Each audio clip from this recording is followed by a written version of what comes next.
Hello friends, मैं पवन कुमार स्वागत करता हूं आज के इस वीडियो में। तो फ्रेंड्स, आज का हमारा टॉपिक है इंडियन नेशनल कांग्रेस, भारतीय राष्ट्रीय कांग्रेस। तो फ्रेंड्स, भारतीय राष्ट्रीय कांग्रेस की स्थापना का मुख्य उद्देश्य भारत में राष्ट्रवादी भावना को जन्म देना था, लोगों को एकजुट करना था ताकि अंग्रेजों को यहाँ से खदेड़ के बाहर निकाला जा सके। तो चलिए फ्रेंड्स, इसके कुछ महत्वपूर्ण तथ्यों को देख लेते हैं। पहले तो इसकी स्थापना को देखते हैं। इसकी स्थापना जो है वो 28 दिसंबर 1885 ईस्वी को होता है। इसके संस्थापक A.O. ह्यूम होते हैं और इसकी स्थापना जो है वो गोकुल दास तेजपाल विश्वविद्यालय में होता है, जो कि मुंबई में स्थित है। आगे देखते हैं फ्रेंड्स, इसका नामकरण जो है वो दादा भाई नौरोजी करते हैं। भारतीय राष्ट्रीय कांग्रेस का नामकरण जो है वो दादा भाई नौरोजी के द्वारा किया जाता है।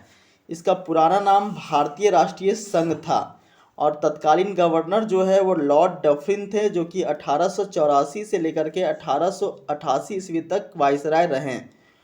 उसके बाद फ्रेंड्स देखते हैं कि कौन कौन से व्यक्ति ने कांग्रेस के विषय में क्या क्या कहा है।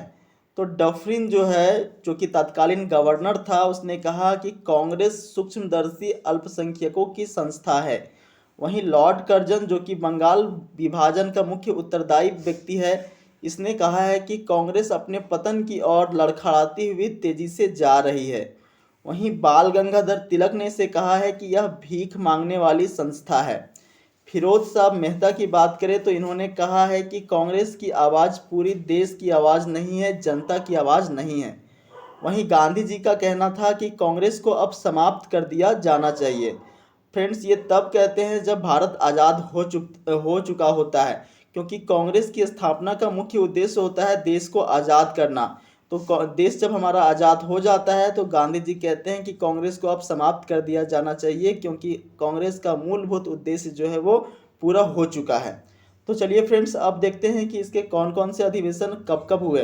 कांग्रेस का अधिवेशन जो है वो प्रत्येक वर्ष दिसंबर के महीने में हुआ करता था और देश के विभिन्न भागों में हुआ करता था, ताकि संपूर्ण देशवासियों को एकजुट एक धागे में पिरोया जा सके। तो चलिए फ्रेंड्स, जानते हैं कि ये अधिवेशन कब कब हुए हैं और उनके कौन कौन से अध्यक्ष रहे हैं।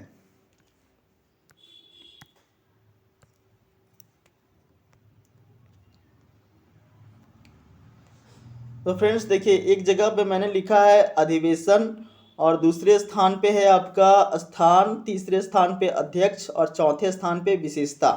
तो सबसे पहला अधिवेशन जो है वो 1885 ईस्वी में होता है और यह कहाँ पे होता है, तो बम्बई के अंदर होता है। और इसके अध्यक्ष जो है वो व्योमेश चंद्र बनर्जी होते हैं, जिसमें कुल मिलाकर के 72 प्रतिनिधि शामिल होते हैं। वहीं इसका दूसरा अधिवेशन 1886 ईस्वी में होता है, जो कि कलकत्ता में होता है और इसके अध्यक्ष जो है वो दादा भाई नौरोजी होते हैं। दादा भाई नौरोजी जो है वो कांग्रेस के 3 बार अध्यक्ष बने हैं, एक 1886, एक 1893 और एक हो जाएगा 1906। तो ये 3 बार अध्यक्ष बने हैं फ्रेंड्स। वहीं 1887 ईस्वी में इसका अधिवेशन जो है वो मद्रास में होता है और यहाँ पे बदरुद्दीन तैयब जी जो हैं वो अध्यक्ष बनते हैं और ये पहले मुस्लिम व्यक्ति थे जो कांग्रेस के अध्यक्ष बने थे। 1888 ईस्वी में इलाहाबाद में कांग्रेस का सम्मेलन होता है। इसमें अध्यक्ष के पद पे जॉर्ज यूले होते हैं और ये प्रथम गैर भारतीय होते हैं। तो फ्रेंड्स, यदि आप 1885, 86, 87 और 88 को गौर से समझेंगे तो ये देश के अलग अलग हिस्से में हो रहा है और इतना ही नहीं, इसके अध्यक्ष भी अलग अलग धर्म के हैं। जैसे व्योमेश चंद्र बनर्जी की बात करें तो ये हिंदू हैं, दादा भाई नौरोजी पारसी व्यक्ति हैं, बदरुद्दीन तैयब जी मुस्लिम व्यक्ति है, जॉर्ज यूले गैर भारतीय है। तो ऐसा क्यों किया जा रहा है? ऐसा करने का मुख्य उद्देश्य है पूरे भारत को एक धागे में पिरोना, अलग अलग धर्म के अलग अलग जाति के लोगों को एक धागे में पिरोना कांग्रेस का मुख्य उद्देश्य था। चलिए फ्रेंड्स, कुछ और अधिवेशन के विषय में जानते हैं। 1896 का अधिवेशन जो है वो कलकत्ता में हुआ था और इसके अध्यक्ष जो है वो रहीमतुल्ला सयानी थे और पहली बार वंदे मातरम जो है वो 1896 के अधिवेशन में ही गाया गया था। उसके बाद फ्रेंड्स, 1905 का अधिवेशन जो है वो वाराणसी में हुआ था। वाराणसी कहाँ पे है, तो यूपी में, उत्तर प्रदेश में। और इसके अध्यक्ष गोपाल कृष्ण गोखले थे और यहाँ पे सबसे पहली बार स्वदेशी आंदोलन का समर्थन किया गया था। 1906 का अधिवेशन जो है वो कलकत्ता में हुआ था और इसके अध्यक्ष जो है वो दादा भाई नौरोजी थे और पहली बार स्वराज शब्द का प्रयोग जो है वो 1906 के ही कलकत्ता अधिवेशन में किया गया था। स्वराज का तात्पर्य है फ्रेंड अपना राज्य। 1907 के अधिवेशन को देखते हैं। 1907 का सूरत अधिवेशन, सात और सूरत दोनों सा से स्टार्ट होता है और इसके अध्यक्ष जो है वो रास बिहारी बोस थे। और पहली बार यहाँ कांग्रेस का विभाजन हो जाता है गरम दल और नरम दल में।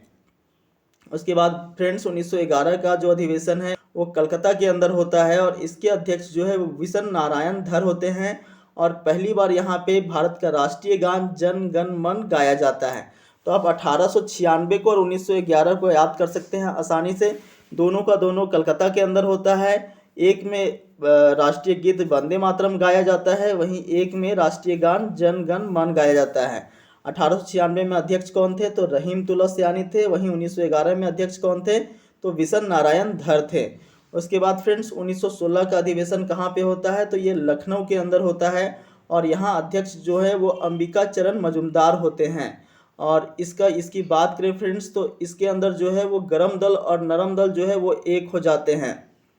गरम दल और नरम दल दोनों का दोनों जो है वो साथ में शामिल हो जाते हैं। जो 1907 के अधिवेशन में गरम दल और नरम दल अलग हो गए थे कांग्रेस से, वो 1916 के लखनऊ अधिवेशन में दोनों साथ आ जाते हैं। और साथ में यहाँ बाल गंगाधर तिलक जो है वो स्वराज हमारा जन्मसिद्ध अधिकार है का नारा भी देते हैं। वहीं फ्रेंड्स 1917 का अधिवेशन का बात करें तो ये कलकत्ता में होता है और इसके अध्यक्ष जो है वो एक आयरिश महिला, एक आयरलैंड की महिला एनी बेसेंट बनती है और ये भारत में थियोसोफिकल सोसाइटी से भी जुड़ी हुई थी और ये पहली महिला अध्यक्ष थी कांग्रेस के अंदर। अगर आपसे प्रश्न पूछा जाए कि कांग्रेस के अंदर पहली महिला अध्यक्ष कौन बनाई गई, तो एनी बेसेंट बनी। उसके बाद फ्रेंड्स 8 वर्षों के बाद 1925 ईस्वी में सरोजनी नायडू को अध्यक्ष बनाया गया और उसके फिर 8 वर्षों के बाद नलिनी सेनगुप्ता को भी अध्यक्ष बनाया गया। तो अगर आपसे प्रश्न ये पूछ दे कि पहली महिला अध्यक्ष कौन थी, तो आपको आंसर करना होगा एनी बेसेंट। वहीं आपसे प्रश्न पूछे कि कांग्रेस की पहली भारतीय महिला अध्यक्ष कौन थी, तो आपको आंसर करना होगा सरोजनी नायडू। फ्रेंड्स आगे चलते हैं।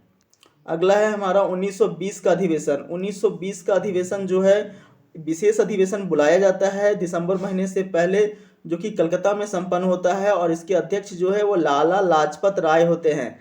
लाला लाजपत राय के समय में असहयोग आंदोलन जो है वो पारित नहीं हो पाता है। उसके बाद वार्षिक अधिवेशन जो कि दिसंबर महीने के अंत में होता है वो नागपुर में बुलाया जाता है और इसके अध्यक्ष जो है वो वीर राघवाचारी होते हैं और यहाँ पे जो महात्मा गांधी का असहयोग आंदोलन था ये यहाँ पे पारित हो जाता है। उसके बाद बात करें फ्रेंड्स 1924 का अधिवेशन। 1924 का जो अधिवेशन था वो 40वां अधिवेशन था और महात्मा गांधी जो है वो पहली बार कांग्रेस के अधिवेशन में अध्यक्ष बनते हैं और ये कहाँ पे हुआ था? तो बेलगांव में हुआ था। बेलगांव कर्नाटक में हुआ था और इसके अध्यक्ष कौन थे फ्रेंड्स? तो इसके अध्यक्ष जो है वो गांधी जी थे। और आपसे ये प्रश्न पूछा जाएगा कि एकमात्र महात्मा गांधी जो है वो कब अध्यक्ष बने थे? तो बेलगांव अधिवेशन में। और एक कैवां अधिवेशन था कांग्रेस का? तो 40वां। और ये कब हुआ था? तो 1924 में। उसके बाद फ्रेंड्स 1925 का मैंने आपको बता दिया है। 1925 में कौन थी? तो सरोजनी नायडू थी 1925 में और ये प्रथम भारतीय महिला थी जो कि कांग्रेस की अध्यक्ष बनी। उसके बाद 1929 में जो है वो जवाहरलाल नेहरू कांग्रेस के अध्यक्ष बनते हैं और यहाँ पे ये पूर्ण स्वराज का नारा देते हैं और इसके तहत बोलते हैं फ्रेंड्स कि 26 जनवरी 1930 को भारत में पहली बार स्वतंत्रता दिवस मनाया जाएगा और यही कारण है कि भारत का संविधान जो है वो 26 नवंबर 1949 को बन जाता है, लेकिन 2 महीने का इंतजार किया जाता है और फाइनली 26 जनवरी 1950 को हमारा संविधान लागू होता है। इसके पीछे का कारण यही था कि पहली बार भारत में स्वतंत्रता दिवस मनाने का कारण जो है वो 26 जनवरी 1930 को लिया गया था और इसी वजह से 2 महीने का वेट किया जाता है और 26 जनवरी 1950 को अपना संविधान लागू होता है। तो फ्रेंड्स चलिए कुछ और अधिवेशन के विषय में देख लेते हैं।